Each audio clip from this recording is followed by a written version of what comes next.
श्रीमद् भगवत गीता में श्री कृष्ण भगवान कह रहे हैं, मैं अजन्मा हूँ, निराकार हूँ। फिर भी कलाकारों ने, जो हमारे कलाकार हैं, उन्होंने श्री कृष्ण भगवान की मूर्ति को एक मनुष्य का रूप दिया। जैसे हम मनुष्य दिखाई देते हैं, उन्होंने श्री कृष्ण भगवान की भी वैसी ही मूर्ति बनाई। जबकि भगवान कहाँ नहीं है और किस रूप में नहीं है।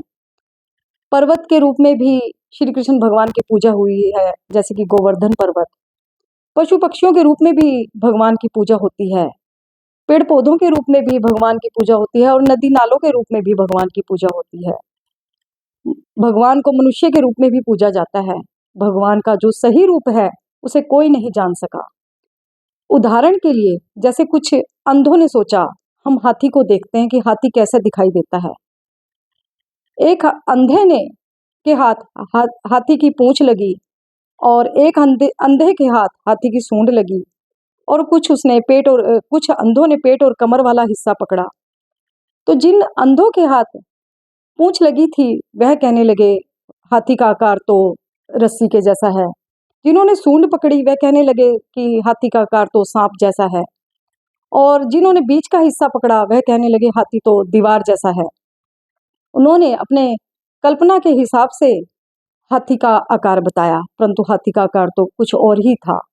इसी तरह भगवान का स्वरूप है जिसको कोई नहीं जान सकता। यदि हम भगवान को जानना चाहते हैं, भगवान का सही रूप देखना चाहते हैं, तो उसके लिए गीता में 2 ही उपाय बताए गए हैं। या तो आप निरंतर निरंतर भगवान का खूब नाम जपिए।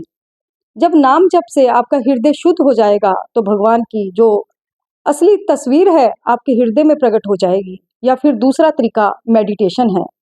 अब मेडिटेशन से आपका ध्यान परमपिता परमात्मा से जुड़ जाता है, तब आपको भगवान के दर्शन होंगे, तभी आप भगवान को जान सकते हैं।